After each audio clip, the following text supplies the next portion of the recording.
আলাইকুম এভরিওয়ান। ১৬ বছর পর গল্পের দ্বিতীয় পর্ব। তো চলো বেশি কথা না বলে গল্প শুরু করা যাক। আমি সেখান থেকে ডোন্ট কেয়ার ভাব নিয়ে ফোন হাতে সোজা রুমে ঢুকে যাই, আর সবাই আমার যাওয়ার দিকে তাকিয়ে থাকে। ফোনটা ছিল আমার সিনিয়রের, যিনি আমায় এই মিশনের দায়িত্ব দিয়েছেন। আগামীকাল আরো কয়েকজন যোগ হবে আমার সাথে, সেটা না হয় কালই দেখা যাবে। আমি ল্যাপটপে কাজ করছি। এটা যেহেতু প্রেম নিয়ে গল্প, তাই কাজের জটিল ডিটেলস মাঝখানে ব্যাখ্যা করছি না। হঠাৎ করে মনে হলো তখন ইসির পায়ে ব্যথা পেয়েছিল। কাজটা আমি ঠিক করিনি, ওকে সরি বলা দরকার, কিন্তু কিভাবে? আমি তো কারো প্রতি দুর্বল হওয়া চলবে না। অনেক ভেবে একটা রাস্তা পেলাম। ইসি যে রুমে থাকে সেই রুমটা থেকে বাড়ির পেছন দিকটা স্পষ্ট, আর সেখানে একটা জানালাও আছে। তাই একটা চিরকুটে সুন্দর করে সরি লিখে পাঠিয়ে দেই। যেই ভাবা সেই কাজ। কাগজটা যখন বিছানায় পড়ছিল তখন ইসি রুমে ছিল না। পরে এসে সে দেখতে পায় ইসি ভাবে চিরকুট, আবার সেখানে লেখা সরি। ব্যাপারটা কি কি হতে পারে? আর সরি বা বলবে কেন? ওয়েট ওয়েট, রাজ নয় তো? তখন খাবার টেবিলে ঘটে যাওয়া ঘটনার জন্য সরি বলছে হয়তো। দূর, কি সব ভাবছি। ওই ছেলে আর সরি, প্রশ্নই আসে না। তবে এটা কিসের ইঙ্গিত? ইসির রুমে কাগজটা ছুঁড়ে দিয়ে এসে বিছানায় শুয়ে পড়লাম। অনেকক্ষণ চেষ্টা করেও কাজে মন বসাতে পারছি না। বারবার ভাবছি চাচু আর ছোট মা তো আসেনি, তাহলে ইসি এখানে কি করে? ও তো আমি বাড়ি থেকে বের হওয়ার 1 বছর আগেই আমেরিকা চলে গেছিল। কখন ফিরলো? গত 1 মাসে আমি কাজে এতটাই ডুবেছিলাম, অন্য কাউকে নিয়ে ভাবিনি। তবে এখন ইসি আমায় ভাবাচ্ছে। জানতে হবে ও কি করে। ছোটবেলায় ইসি আর আমার খুব ভাব ছিল। সব সময় একসাথে ছিলাম। খালু অফিসের কাজে আমেরিকায় সেটেল হয়ে যায়, আর খালামণিকেও নিয়ে যায়, কিন্তু ইসিকে নিতে পারেনি উনারা। এত ছোট্ট ইসি কান্না করে বাড়ি গরম করে দিয়েছিল। আমায় ছেড়ে, আমাদের ছেড়ে যাবে না, কিন্তু এর 2 বছর পর ঠিকই জোর করে নিয়ে যাওয়া হয়। ইসি চলে যাওয়ায় আমি আরো একা হয়ে পড়ি। এর সাথে যোগ হয় ভাইয়ার অত্যাচার আর বাবা মায়ের অবহেলা। আচ্ছা, ইসি কি দেশে আসার পর একবারও জানতে চেয়েছিল আবিদ কোথায়? ও কি আমাকে খুঁজেছিল?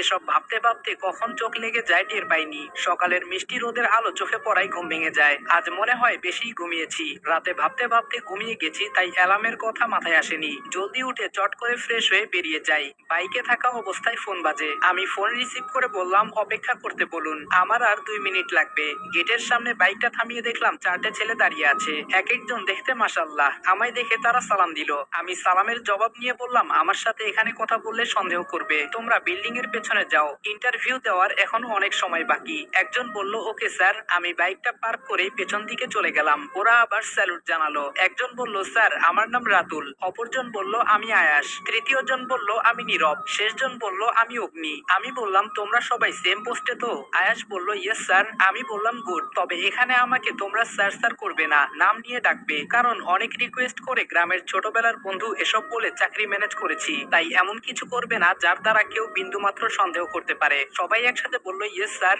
আমি বললাম আমি রাজ, আমাকে রাজ বলেই ডাকবে, এবং অফিসে ফর্মালিটি মেনটেন করার জন্য স্যার বলবে। সবাই বলল ওকে। আমি বললাম যাও সবাই, আমি আসছি। স্যারকে ফোন দিয়ে কনফার্ম করে দিয়ে যেই অফিসের গেটে পা বাড়ালাম, অমনি চোখ পড়ে গেটের বাইরের দিকে। একজন অফিসে ঢুকছে গেট দিয়ে, যাকে দেখে আমি অবাকের চরম সীমায়।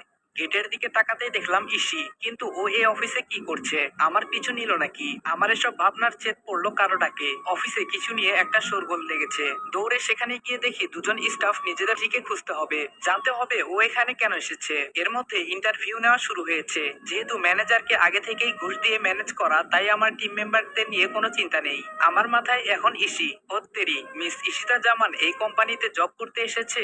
গাল মে কুছ কালা হ্যায়। আমার মিশন এখন দুটো। একটা তো আগে থেকেই জানেন, আর এখন এই ইসির রহস্য উদ্ধার। পিয়ন বলল আপনাকে বস ডেকে পাঠিয়েছেন। আমি বললাম ওকে। বসের রুমে গিয়ে বললাম স্যার আসবো? ম্যানেজার বলল ও রাজ, আরে এসো এসো বসো। তোমার যে বন্ধুদের জন্য রিকোয়েস্ট করেছো তাদের চাকরি পাক্কা। যাও মিষ্টি মুখ করাও সবাইকে। আমি বললাম ধন্যবাদ স্যার, আপনাকে অসংখ্য ধন্যবাদ। আপনি ভাবতেও পারছেন না আপনি আমার কত বড় উপকার করেছেন। ম্যানেজার বলল আরে কি বলো, তুমি আবদার করেছো আর আমি রাখবো না? গত 1 মাসে তুমি আমার কম উপকার তো করনি ইয়াং ম্যান। আমি বললাম এটা আমার কর্তব্য স্যার। ম্যানেজার বলল অলরাইট। আমি বললাম আমি তাহলে আসি স্যার। ম্যানেজার বলল যাও। আমি চলে এসেছি আমার ডেস্কে। অমনি ফোনটা বেজে ওঠে। আমি খুশির খবরটা স্যারকে জানিয়ে দিলাম। স্যার অনেকটা নিশ্চিন্ত হলেন। আজকে ওদের নিয়ে প্ল্যান করে কাজটা বুঝিয়ে দিতে হবে। বসকে বলে অফিস থেকে বেরিয়ে গেলাম। ওদের 4জনকে নিয়ে একটা রেস্টুরেন্টে চলে এলাম, এবং সবাই মিলে দুপুরের খাবার খেয়ে আমাদের ফিক্সড করে রাখা রুমে চলে গেলাম, এবং ওই কোম্পানির ম্যাপ বের করে ওদের সবটা বুঝিয়ে দিলাম। সব খুঁটিনাটি দেখাতে লাগলাম। আয়াস বলল স্যার লোকটা মারাত্মক বুদ্ধি খাটিয়ে কোম্পানি দাঁড় করিয়ে রেখেছে। অগ্নি বলল, আমাদের প্ল্যানও মারাত্মক করতে হবে। আমি বললাম, ঠিক ধরেছো, আমাদের কাজ অতি সাবধানে করতে হবে। রাতুল বলল, এর মাস্টার মাইন্ড কিন্তু সেই ধরিবাজ বলে মনে হচ্ছে স্যার। নীরব বলল, আজও কেউ জানেই না এই কোম্পানির মালিকটাকে। বড়ই অদ্ভুত কিন্তু স্যার। আমি বললাম, হ্যাঁ, আমার মনে হয় লোকটা আমাদের পরিচিত, সাধারণ মানুষের মুখোশের আড়ালে ঘুরে বেড়াচ্ছে। নীরব বলল, হ্যাঁ স্যার, সেটাই। আমি বললাম, ঠিক আছে, তোমরা প্ল্যান অনুযায়ী কাজ করবে এবং খুব সাবধান। সবাই একসাথে বলল, ওকে স্যার। ওদের বিদায় দিয়ে বাসায় চলে আসলাম। আজকে অনেকটা হালকা লাগছে, তবে ভয়ও হচ্ছে। একা কাজ অনেকটা বেটার, যদিও চাপ বেশি পড়ে। এখন ভাবনা ইসি, ও কেন এত ছোট পোস্টে চাকরি করছে। আবার আমার ফোনে কল আসলো, সিনিয়র ছাড়া কেউ না। আমি বললাম, হ্যালো স্যার। স্যার বলল, আদিব, তোমাকে কিছু জরুরি কথা বলার আছে। আমি বললাম, বলুন স্যার। স্যার বলল, তুমি তো জানো এই কেসটা নিয়ে আগে অনেক টিম চেষ্টা চালিয়েছে এবং এর আগে যত পুলিশ অফিসার এই কেস নিয়ে মাথা ঘামিয়েছে সেই কোনো না কোনো ভাবে খুন হয়েছে। আমি বললাম, হ্যাঁ স্যার, আমি সব জেনেই এখানে এসেছি। স্যার বলল, তবে আসল কথা হলো তোমরা ওইখানে সাবধানে থেকো, কারণ সিআইডি ডিপার্টমেন্টের একটা স্পেশাল টিমের উপরও দায়িত্ব দেওয়া হয়েছে। তবে আমি চাই কেসটা আমরা কমপ্লিট করব। আমি বললাম, চিন্তা করবেন না স্যার, কেসটা আমরা ক্লোজ করব ইনশাআল্লাহ। স্যার বলল, আমার সম্পূর্ণ ভরসা আছে তোমার উপর। ভালো থেকো, নিজের খেয়াল রেখো, বেস্ট অফ লাক। আমি বললাম, ধন্যবাদ স্যার, আল্লাহ হাফেজ। ফোনটা রেখে ল্যাপটপে নিজের কাজ করছি। ঠিক তখনই শুনতে পেলাম কলিং বেলটা বাজছে অনেকক্ষণ থেকে। মনে হচ্ছে বাড়িতে কেউ নেই। তখনই মনে হলো বাড়িতে ঢোকার সময় দারোয়ান কাকা চাবি দিয়ে বলল বাড়িতে কেউ নেই। বাধ্য হয়ে উঠে গেলাম। ইসি এসেছে। আমায় দেখে ব্রু কুঁচকে তাকিয়ে ভেতরে চলে গেল। যাই হোক, উপরে যাচ্ছি। আবার মনে পড়লো ওর ব্যাপারে জানা দরকার, তাই পিছু নিলাম ওর রুমের দিকে। ও ভেতরে ঢুকে দরজা আটকে দিল, তবে বাইরে থেকে কিছু কিছু কথা আমার কানে এসেছে। ফোনে কথা বলছে, কাউকে স্যার স্যার করে ডাকছে। Okay sir, yes sir, don't worry sir, এসব। ও মাই গুডনেস, তার মানে ইসি পুলিশ অফিসার, আর এর জন্যই ওই অফিসে চাকরি নেওয়া। তবে সন্দেহের বশে ভেবে নেওয়া উচিত হবে না, ব্যাপারটা আরো খোলাসা করে জানতে হবে আমায়। মনে হলো ও দরজার দিকে আসছে, তাই কেটে পড়লাম। রুমে বসে আছি, একটা হিসেব কিছুতেই মিলাতে পারছি না। আমার ভাবনাটা আদৌ কি ঠিক? যেই পুলিশ অফিসারদের টিম এই কেসের দায়িত্ব নিয়ে এসেছে, ইসি কি তাদের একজন, নাকি আমার ভাবনাটা ভুল? কিন্তু ভুল হতে যাবে কেন? ইশিতা জামান আমেরিকা, লন্ডন সহ অনেক দেশেই যার বাবার বিজনেস ছড়িয়ে ছিটিয়ে। তার একমাত্র মেয়ে তো উদ্দেশ্য ছাড়া ওই কোম্পানিতে জব করবে না। আর যদি ও সত্যি একজন পুলিশ অফিসার হয়ে থাকে, তাহলে কেন বাড়ির সবাই এটা জানে না? আর ও দেশে আসলো কবে? দূর, কিচ্ছু বুঝতে পারছি না। এখন দুটো দিক একসাথে হ্যান্ডেল করতে হবে। আমার পকেটে থাকা ফোন বেজে উঠলো। ফোনটা রিসিভ করে বললাম, হ্যালো। অপর সাইড থেকে বলল, হ্যালো স্যার, আমি অগ্নি বলছি। আমি বললাম, হ্যাঁ বলো অগ্নি। অগ্নি বলল, স্যার আপনি এই মুহূর্তে কারখানায় আসুন। আমি বললাম, ওকে, আমি এক্ষুনি আসছি, তোমরা ওইখানেই থেকো। ফোনটা কেটে দিয়ে রিভলভারটা গুজে বাইকের চাবিটা নিয়ে বেরিয়ে যাচ্ছি। পেছন থেকে কেউ একজন ডাকছে মনে হলো। ঘুরে দেখি আরু ডেকেছে। আরু বলল, এই যে ভাইয়া, আপনি কি বের হবেন? আমি বললাম, হ্যাঁ। আরু বলল, তাহলে প্লিজ ফেরার সময় এই জিনিসগুলো নিয়ে আসবেন, কেমন? এই বলেই একটা কাগজ ধরিয়ে দিল। আমি কাগজটা পকেটে গুজে বেরিয়ে গেছি। খুলেও দেখিনি তাতে কি লেখা আছে।